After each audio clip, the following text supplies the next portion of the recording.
There comes a moment in the day that rarely receives the reverence it deserves. It arrives quietly without fanfare after the phone calls have stopped, after the last dish has been rinsed, after the noise of the world has begun to hush itself. The sun lowers its gaze, the shadows grow longer, and in that slow descent into evening, something sacred begins to stir. For many people over 60, this time of day should be a gentle return home, not to a place but to oneself. And yet more often than not, it becomes the hour that quietly slips away. We tell ourselves we'll finally rest, finally read, finally be present. But too often we find ourselves drifting, lost in television reruns, scrolling through news that never ends, or simply sitting in a kind of emotional fog. It's not that we don't have time, it's that we've forgotten how to honor it. And no one taught us how to care for our evenings the way we care for our mornings or our obligations. The truth is, many of us still carry the pace of daytime even after the sun goes down. We race to relax. We force ourselves to unwind. And in doing so, we miss what the evening is trying to offer, not a list of tasks, but a return to stillness. There was a time not long ago when I found my own evenings dissolving into nothing. The hours after dinner blurred into a fog of distraction, one that felt restful in the moment, but hollow in hindsight. I'd sit there too tired to read, too wired to sleep, and the quiet would feel more like absence than peace. But little by little, something changed. Not because I added more to my evenings, but because I began subtracting. I stripped away noise. I began to see each moment not as empty, but as waiting to be filled with presence. What emerged was not a routine, but a rhythm, not a plan, but a way of being. And that changed everything. In Buddhist practice, there is a teaching called right effort, a reminder that not all doing leads to peace, and not all rest is truly restful. Right effort invites us to place our energy where it nourishes rather than depletes, where it plants seeds of clarity rather than exhaustion. It is not about striving, it's about alignment. And when we apply this to the final hours of our day, something beautiful happens. The evening transforms from the leftovers of life into the foundation of our spirit. So this isn't a video about productivity. It's not another list of habits or routines to optimize your time. Instead, this is a quiet invitation to step gently into the part of your life that often goes ignored. Together we'll explore how simple, mindful shifts can transform your evenings into sacred time. Whether you live alone or surrounded by family, whether your body feels weary or your heart feels restless, there is a way to end the day that brings peace, not just to your schedule, but to your soul. Let us begin. Chapter 1. The Evening as a Temple. Establishing Sacred Rituals. There is a quiet wisdom in the way Buddhist monks return to their quarters as the sun begins to set. No rush, no chatter, just a slow, deliberate pace that tells the body the day is done. You see, to them, the evening is not an afterthought. It is sacred ground, a space of restoration, reflection, and renewal. But in the modern world, and especially as we grow older, our evenings have become more like a waiting room than a temple. We sit, perhaps in front of a screen, perhaps staring into space, unsure of how to end the day with meaning. We don't always realize it, but the way we close each day quietly shapes the way we open into tomorrow. I remember speaking with a woman named Marianne, a retired nurse who had spent decades caring for others. Her days had always been filled with structure, charts, alarms, medications, routines. But after retirement, she told me the evenings felt empty, unstructured, and strangely anxious. I thought I'd enjoy the freedom, she said. But instead, I just wandered from room to room. It was like I didn't know how to land. What changed for Marianne was not some grand productivity plan. It was a small shift in how she greeted her evenings. She created what she now calls her gentle landing. Each night, as the sun begins to dip, she does the same three things. She lights a single candle in the corner of her living room. She makes a cup of chamomile tea with both hands, and she turns on a soft instrumental track that reminds her of early morning church bells. "It's not about what I do," she says. "It's about telling my spirit, you're home now. You can rest." In Buddhism, there's a concept called Sankhara, often translated as mental formations, the habits of mind we form, sometimes unconsciously, over time. These sankharas shape the tone of our lives. By making our evenings intentional, by choosing even a small ritual and repeating it mindfully, we soften these inner formations. We replace anxiety with ease, noise with calm, wandering with presence. And here's something deeply powerful. Your ritual doesn't need to look like anyone else's. It doesn't need to be perfect or impressive. It just needs to mean something to you. Maybe it's watering your houseplants while humming a hymn from childhood. Maybe it's putting on a pair of soft slippers and writing a single sentence in your journal. The point isn't to fill your time. It's to give your heart something familiar to return to, like a temple bell that rings at dusk, calling you inward. And let's not forget the importance of symbolic gestures, what the Buddha called skillful means. Something as simple as closing your laptop with intention can become a gateway from one state of mind to another. When done with awareness, it becomes a threshold. The workday is over. The sacred stillness begins. Too often we wait for peace to arrive spontaneously. But what if peace is something we build, one small ritual at a time? Not by doing more, but by doing less, with greater meaning. Your evening doesn't need to be packed with accomplishments. It only needs to be wrapped in presence. So tonight, ask yourself this gentle question: what would it look like if I treated my evening as a temple, not a tunnel? And then light one small candle, whatever that candle may be for you. Chapter 2. The Threefold Path of the Evening: Recovery, Growth, Connection. Evenings are often spoken about in terms of time. What time we eat, what time we sleep, how many hours are left.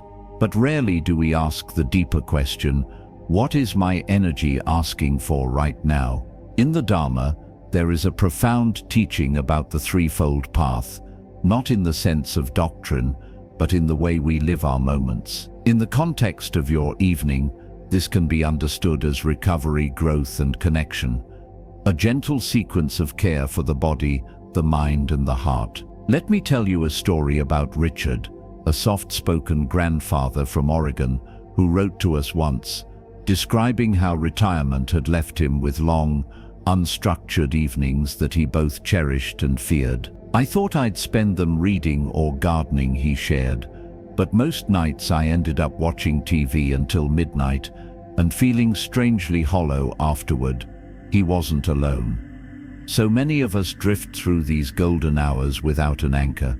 But everything changed for Richard when he began to see his evening not as one endless stretch of time, but as three sacred stages, each serving a different part of his being. The first stage, recovery, is what the body longs for most immediately after the day. But recovery isn't just sitting down, it's conscious release. It's the difference between collapsing into the couch and choosing to rest in it. For Richard, recovery meant a warm shower, 5 minutes of silence near his garden window, and wrapping himself in his favorite old robe that still smelled faintly of cedar. "That's when I feel my shoulders drop," he said, "like the weight of the day finally slides off. Then comes growth, not in the productive, performative way the world usually frames it, but in the Buddhist sense of bhavana, the gentle cultivation of the mind and heart. This might mean reading a page of something beautiful, not because you have to, but because it nourishes you. It could be 10 minutes of stretching, or slowly writing a letter to a grandchild. It's about engaging with life without needing to conquer it. Richard started learning Tai Chi during this second phase, not from a class, but from a DVD he borrowed from his local library. Just 20 minutes, 3 times a week, he said. The movements felt like brushing the air with reverence. He didn't track progress. He just moved, breathed, and began to feel his body speak a language he'd forgotten it knew. Finally, the third stage, connection. By this point in the evening, the body is calm and the mind is soft. This is the perfect moment to open the heart. And no, connection doesn't always mean company. Sometimes it means lighting a candle in memory of someone you loved. Sometimes it means sitting beside your partner, holding hands in silence, with nothing that needs to be said. For Richard, it became a ritual of writing one thoughtful message to someone in his life each night. Sometimes a son, sometimes an old friend. Even if they never write back, he said, the act connects me to something larger than myself. In Buddhism, right timing is part of right living. Evening isn't for pushing, it's for flowing. It's when the sharp edges of the day begin to soften, when the inner voice becomes more audible if we allow it space. When you separate your evening into these 3 movements, recovery, growth, and connection, you're not managing time, you're honoring energy. And that shift, subtle as it may seem, brings profound peace. So as night falls again, don't ask yourself, what should I be doing right now? Instead, pause and listen to the whisper beneath the noise.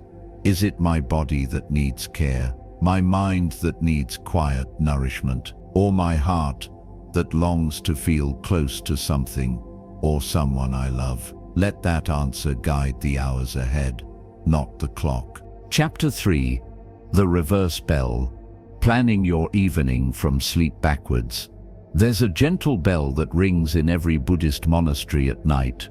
Not loud, not commanding, just a quiet chime that signals it's time to withdraw from the world and return inward. It's a reminder that the day is ending, and with it, the mental striving that so often wears us thin. But outside the monastery walls, in the rhythms of everyday life, we don't always hear such a bell. Instead, our evenings bleed into midnight, our rest comes late, and sleep becomes something we collapse into rather than arrive at with grace. But what if you could ring that bell for yourself? What if instead of letting the evening pull you along like a slow tide, you chose to shape it intentionally, starting not from what you want to do, but from how you want to end? You see, we're often taught to plan our days forward. Start at breakfast, then work, then dinner, then whatever's left. But Buddhist living is about right view, and that often means looking at life through a different lens. What if your most peaceful mornings are born not from what happens when you wake, but from how you prepare the night before? Take, for example, a man named Elliot. In his 70s now, Elliot spent most of his life as a school principal, structured, sharp, always planning for what's next. But in retirement, he felt strangely unanchored. I'd stay up too late, he said, then sleep through the best hours of the morning. I didn't feel rested. I didn't feel clear. Everything changed with one simple question. What time do I want to wake up tomorrow? And how do I protect that intention tonight? Instead of organizing his evening around what he wanted to squeeze in, he began planning it in reverse, just like monks do. He started with his ideal bedtime, then slowly shaped his evening backwards to support it. That one shift, he told me, brought him more energy, clarity, and calm than any morning routine ever had. And here's what makes it so powerful. When you begin with rest as your destination, your whole relationship to evening changes. You start saying no to things that feel loud or frantic. You begin dimming the lights earlier. You eat dinner a little lighter. You start to move, almost unconsciously, towards stillness, just like monks do when that bell rings. In Buddhist teachings, we speak of the preconditions to samadhi, or deep calm. Among them is the slowing down of the senses, not suppressing them but softening their hunger. It's about creating an internal environment that invites peace to enter, like opening a window to let in the breeze. And that peace is not something you earn at the end of the night. It's something you build, moment by moment, starting long before your head touches the pillow. Now, this doesn't require rigid schedules or alarms. You don't need to become a clock watcher. It's much simpler than that. Just ask yourself, what time does my body feel best when it wakes up? Then subtract the hours you need for sleep, let's say 7 or 8, and that becomes your ideal bedtime. From there, work backward.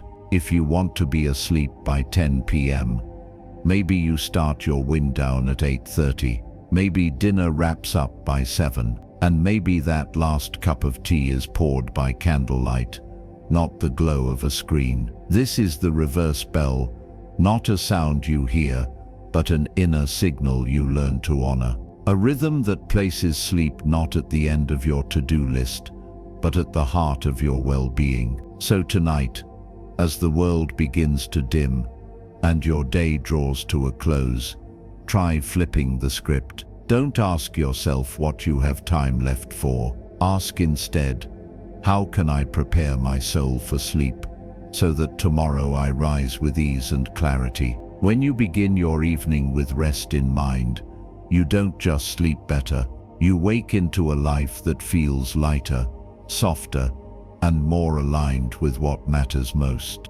Chapter 4. Digital Detachment. Reclaiming silence from the screen. There's a peculiar kind of loneliness that visits us in the glow of a screen. It's not the absence of people that defines it, but the absence of presence. You may know the feeling, sitting in a softly lit room, phone in hand, scrolling through photos of places you'll never visit and faces you'll never meet, all while the hours slip quietly out the back door of your evening. It feels like you're resting, but are you really resting? Or are you just distracting yourself from the silence you forgot how to welcome? In the Buddhist tradition, silence isn't something to be feared.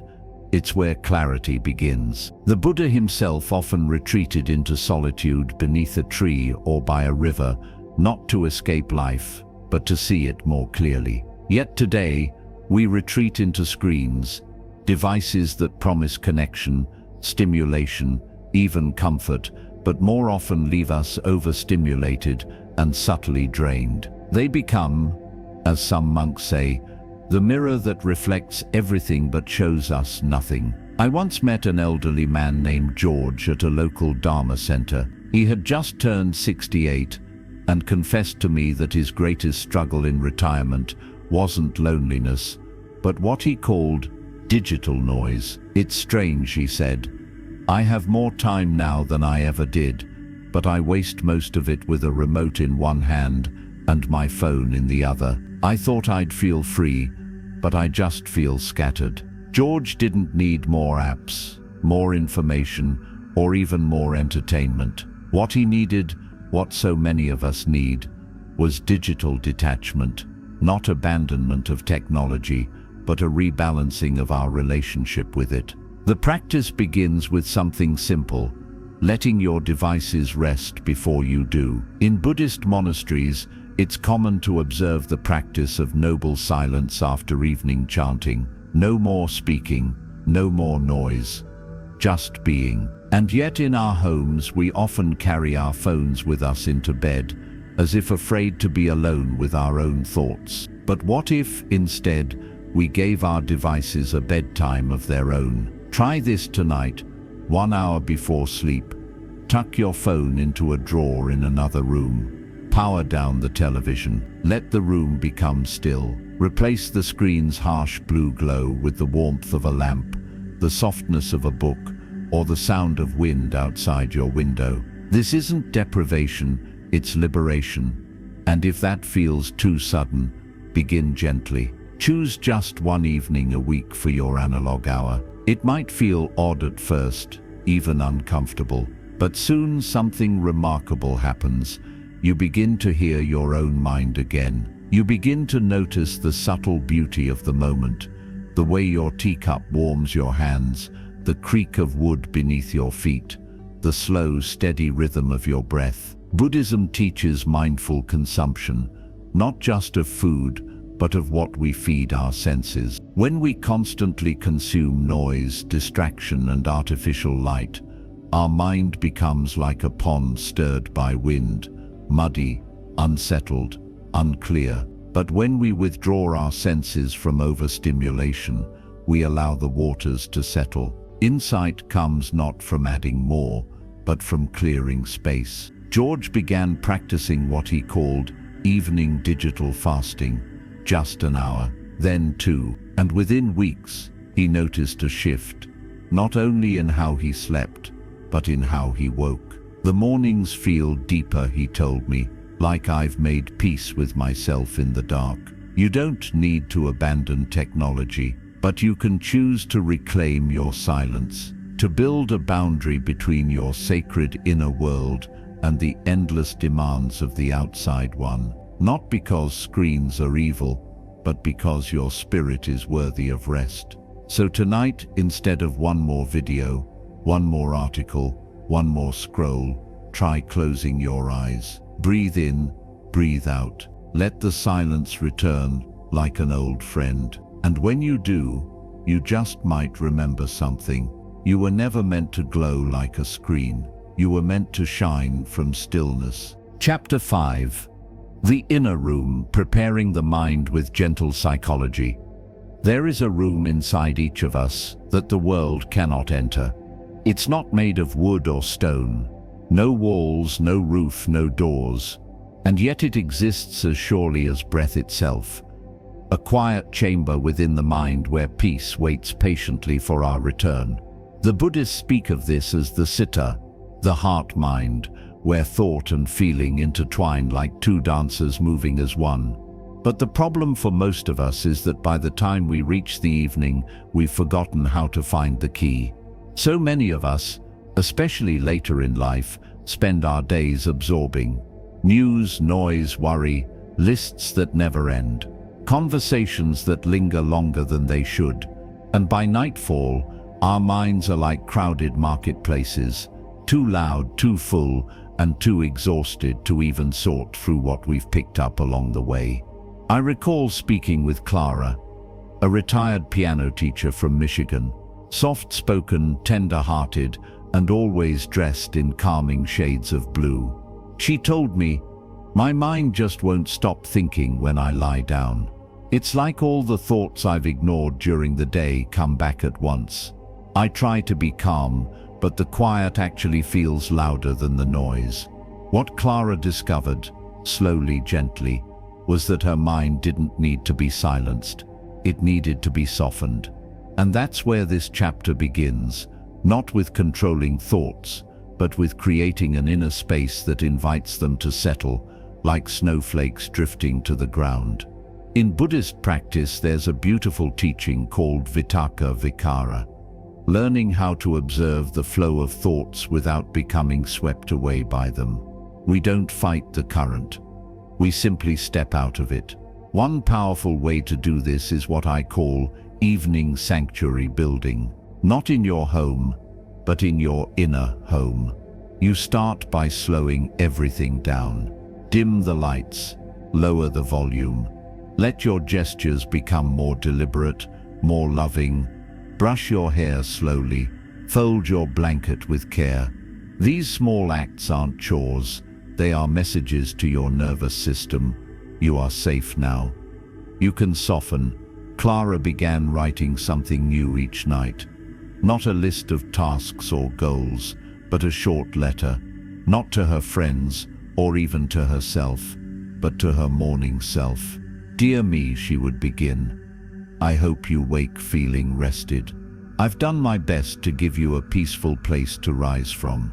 She didn't write what she should do. She wrote how she wanted to feel. And over time, her mind began following that intention, like a river curving toward still waters. This practice, gentle as it sounds, is rooted in a powerful psychological truth. The brain responds not only to direction but to invitation. When you offer your mind a feeling to aim toward, calm, gratitude, ease, it begins to reverse engineer the path to that emotion. You don't have to map it all out. Just plant the seed. Another technique Clara embraced was the 2-minute reset. Before transitioning from one activity to the next, she'd pause, just 2 minutes. She'd close her eyes, breathe deeply, and gently ask herself, "What am I carrying right now? And what can I set down? Just for tonight. Not forever, just for now." This tiny question, repeated daily, slowly changed the architecture of her evenings. And then there is the most subtle shift of all, how we frame the hours after dusk. Many people think of their evenings as borrowed time, leftovers from the day, or debts they still owe to themselves or others.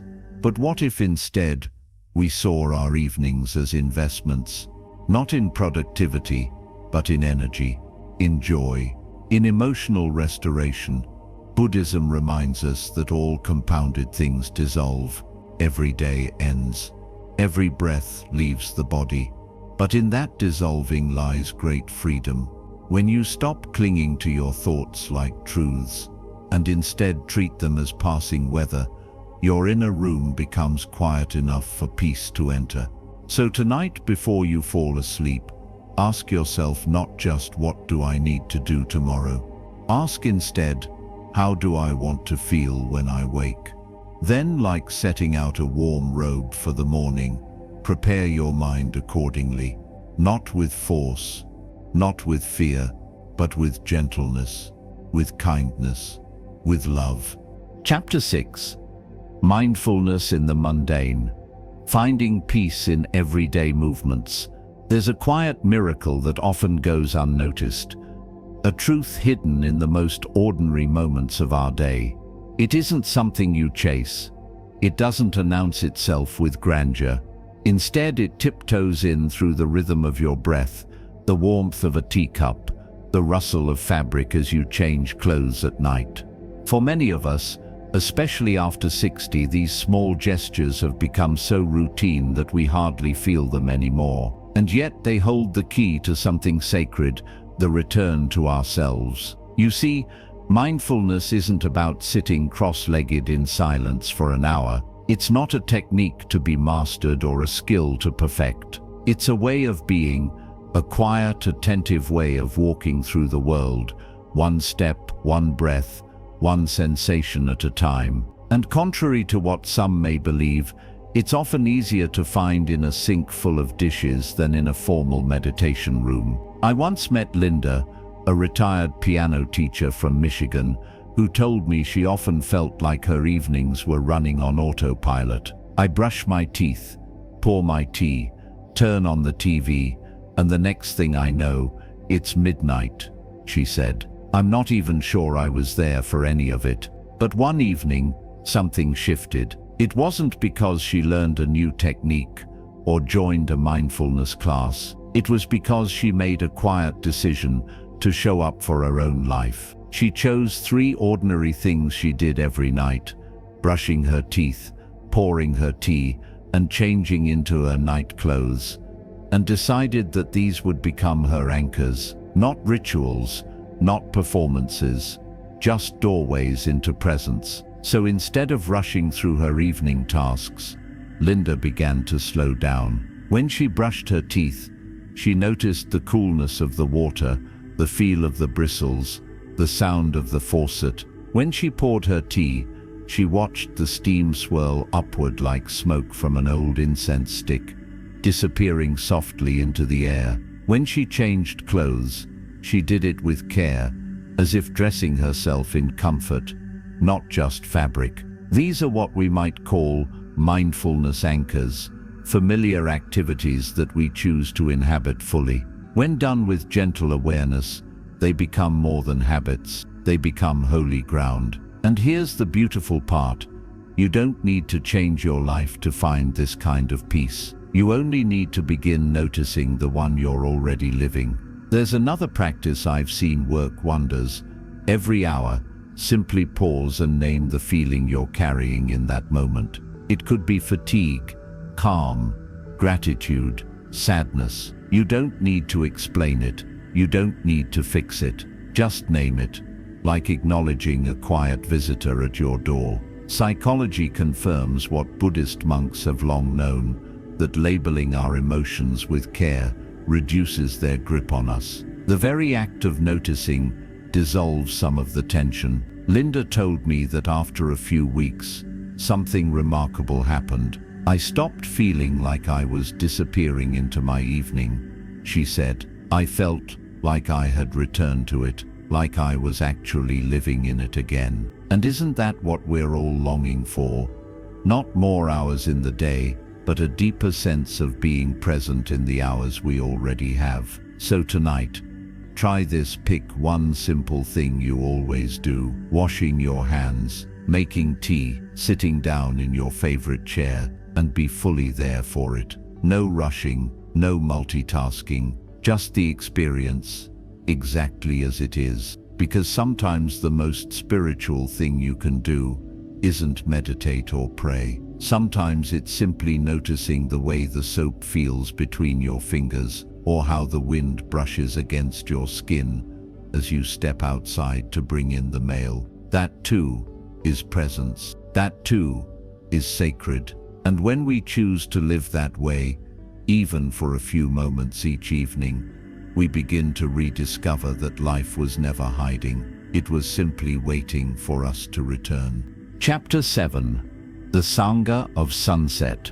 Nourishing social energy. There's a kind of quiet that feels healing, like wrapping yourself in a favorite blanket on a cool evening. But there's another kind, the kind that lingers heavy in the corners of the room, whispering of absence rather than peace. As we grow older, we come to know the difference between the two. We learn that solitude can be a sanctuary or a weight, and that the difference often lies not in how many people are around us, but in the quality of the energy we share with them. In Buddhist tradition, there is a sacred word, Sangha, the spiritual community. But it doesn't only refer to monks or temples. It means the people who walk alongside you on the path toward peace. Those who nourish your soul simply by being near. As we age, our circles may grow smaller, but what we lose in quantity, we often gain in depth. If we're paying attention, that is. I remember Harold, a 74-year-old widower from Vermont, who told me that after his wife passed, the evenings became his loneliest hours. Mornings are easy, he said. The sun comes up, the coffee brews, but after dinner, it's just me and the ticking of the clock. At first, he filled the silence with background noise, TV shows, news radio, even talking to himself out loud. But none of it eased the ache. One day, on a whim, he reached out to an old friend he hadn't spoken to in years. They spoke for 15 minutes, nothing profound, no tears, just two voices reconnecting over shared memory and mutual fatigue. But after that call, Harold told me he didn't feel as alone, and so he made it a habit. One call each night, even if just to leave a message. It doesn't have to be a deep conversation, he said. Just knowing someone's voice is waiting on the other end makes all the difference. This is the power of intentional connection, not socializing for the sake of it, not draining obligatory interactions, but soulful contact, even in brief, gentle doses. Our social energy is like a garden. Some connections feed it, others deplete it. The wisdom lies in knowing which is which. You don't need to attend parties or entertain guests every night. But you might consider nurturing a few relationships that feel like home. Maybe 3 to 5 people, just enough to call a circle. These are the ones you can sit in silence with. The ones who don't require you to explain your pauses. The ones who know what your laugh sounded like 10 years ago and still want to hear it now. And if you're someone who feels drained by too much conversation, that's not wrong, it's human. One beautiful practice is what I call the social cool down. After an evening phone call or visit, take 10 or 15 minutes alone. No screen, no task, just space to breathe. Like walking quietly after dancing. Like letting your heart find its own rhythm again. In the same way athletes stretch their muscles after exertion, we too must stretch our emotional selves after connection, especially if we want to show up again tomorrow with an open heart. One evening, Harold tried something different. After his nightly call, he didn't turn on the TV like usual. He just sat by the window, looking at the moon. I thought about all the people I'd ever loved, he said. Some are gone, some are far, but I felt them near, not in my ears, but in my chest. That night, he slept better than he had in months. Connection, you see, isn't always about presence. It's about remembrance, about choosing not to disappear into yourself, even when the world grows quieter. So tonight, ask yourself, who brings light into my evening? Not through noise, but through warmth. And just as important, how do I want to be remembered at the end of someone else's day? Send the message. Make the call. Smile across the table. Even if no words are spoken, you are not alone. You never truly were. Chapter 8. Creative Dharma. Evening as a canvas. There's something about the evening that invites softness, not just in the sky, but in the soul. As daylight fades and the world quiets, we often feel a gentle stirring inside, a kind of whisper that says, now you can play. And yet, many of us ignore that voice. We tell ourselves we're too tired, too old, or that the time for creativity has long passed. But in Buddhist thinking, there is no such thing as a wrong age to create. There is only presence. There is only now. In fact, many of the great teachers remind us that the path to peace is not walked through silence alone, but also through expression. To create, whether it's with your hands, your voice, or your imagination, is not a selfish act. It's a spiritual one. It's a way of returning to your aliveness. I once sat with Judith, a 76-year-old grandmother from Santa Fe, whose life had been filled with caregiving, first her children, then her aging parents, then her late husband. For 40 years, I never asked myself what I liked, she said. I was always needed, and when that ended, I didn't know what to do with myself. One evening, while cleaning out her basement, Judith found a box of old watercolor paints, dusty, cracked, forgotten. On a whim, she brought them upstairs and began painting, not landscapes or portraits, just soft, abstract strokes on old mail envelopes. She called it her sunset practice. Every night, she told me, I paint until the color fades from the sky. What Judith discovered wasn't just a new hobby, it was a new way of breathing. In those quiet moments of color and motion, she found something she hadn't felt in years: playfulness, freedom, wonder. This is the heart of what I call creative Dharma, the practice of using your evenings not to perform or perfect, but to explore, to allow your imagination to stretch after a long day of structure. Not because you're trying to produce something impressive, but because your spirit needs room to wander. And it doesn't have to be painting. Maybe you hum old songs while doing dishes. Maybe you rearrange the books on your shelf by color instead of title. Maybe you pick up knitting needles and let your fingers move without a pattern. Creativity doesn't require mastery. It only asks for willingness. There's a beautiful teaching in Buddhism about non-attachment to outcome. It means we release the need for our efforts to be useful or perfect, and instead, we allow them to simply be. That philosophy applies beautifully to creative living. When you write a poem that no one reads, sing a song no one hears, or dance in your kitchen alone, you are practicing freedom. You are untangling the belief that only finished things matter. You are remembering that doing can be a form of being. One of my favorite evening practices is what I call the daily experiment. Each night, try one thing that breaks your usual pattern. Sit in a different chair. Light a candle you forgot you had. Eat dessert before dinner. Draw a dream with your non-dominant hand. These tiny rebellions against routine wake up parts of your mind that have been asleep for decades. They return color to the black and white parts of your day. And over time, something beautiful happens. Your evenings no longer feel repetitive or dull. They begin to shimmer, not with productivity but with possibility. Judith still paints, not every night and not always with brushes. Sometimes it's with movement. Sometimes with a recipe, sometimes with nothing more than a gentle hum while folding laundry. But every act is infused with something alive. So tonight, ask yourself not, what should I be doing, but rather, what wants to come through me? Let your hands move, let your heart guide, let the evening be a canvas, and your soul, the painter. Chapter 9. Energy, Rhythm and Stillness. Honoring the body. If you've ever watched the ocean at dusk, you'll notice something beautiful. The waves don't stop.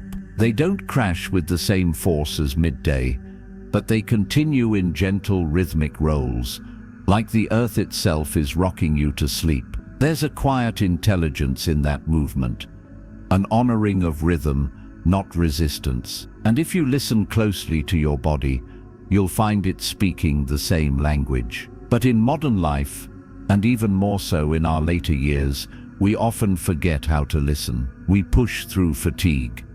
We ignore hunger or restlessness. We believe that energy is something we either have or don't, without asking why it rises and falls, and how we might honor its natural ebb and flow. Buddhist teachings remind us that everything in life is impermanent, including our energy. It's not supposed to stay constant. It moves in cycles, just like the breath, the seasons, and the moon. When we align with this truth instead of fighting it, we begin to experience peace, not as something we earn, but as something we allow. I think of Daniel, a 70-year-old former carpenter, who once told me, "I still act like I'm building houses, even though my knees say otherwise." He would spend his evenings trying to be productive, fixing things around the house, over-planning his next day, staying up late,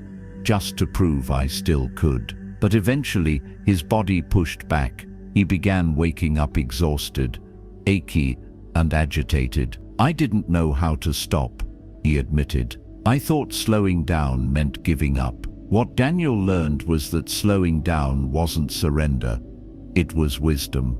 He began tracking his energy each evening on a simple 1-10 scale. After dinner, he'd pause and ask, "Where am I right now?" And he noticed a pattern. Around 6 p.m., he'd dip. By 7:30, he'd get a second wind. After 9, everything inside him longed for stillness. Not always sleep, just stillness. Once he recognized this natural rhythm, he stopped fighting it. He started taking movement snacks earlier in the evening, simple stretches, slow walks around the block, standing by the open window, breathing deeply for 5 minutes. It wasn't exercise, he said, it was communion. He also practiced what he called his wind-down ritual. At 8:45, he would dim the lights, close the curtains, and take 3 deep breaths while placing a hand over his heart. Just that, a signal to his body that it was safe to let go. In Buddhism, there's a concept called right effort. Not effort that forces or strains, but effort that flows in harmony with what is. When applied to energy, it means this: use your strength when it rises, and honor your stillness when it calls. Neither is better. Both are sacred. If you live by the rhythm of your body, not the pressure of your expectations, you begin to feel something unexpected. Relief. Not the relief of giving up, but the relief of returning home to yourself. The body you've lived in for decades still has wisdom to offer, not in how fast it moves, but in how deeply it feels. Daniel told me something once that I'll never forget. Some nights, all I do is sit and hold my own hands, and for the first time in my life, I think, this is enough. So tonight, instead of asking your body to do more, ask it what it truly needs. And then, listen, honor it, thank it, because long after the world stops asking for your labor, your body remains. It becomes your temple, and stillness becomes your prayer. Conclusion. Your evenings, your Dharma. And so we return, softly, gently, to where we began. The sun has long since dipped beneath the horizon. The world outside is quieter now, and maybe, if you listen closely, your inner world is too. You see, evenings were never meant to be rushed through or carelessly spent. They were always meant to be sacred, not because of what you do in them, but because of how you choose to be. They are not the leftovers of your day. They are the foundation of your becoming. Throughout this journey, we've explored simple, soul-deep ways to transform your evenings. Not through ambition, but through awareness. Not through routine, but through rhythm.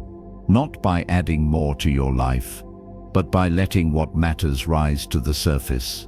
Whether it's lighting a single candle, pausing between two breaths, or placing your hand over your heart and saying, "Thank you for carrying me today." These are not small things. These are acts of devotion, not to a religion, not to a schedule, but to yourself, to your spirit. Buddhist wisdom reminds us, peace isn't something we find, it's something we return to when we stop clinging to what no longer serves us. And perhaps now, in this quieter season of life, you are more ready than ever to return.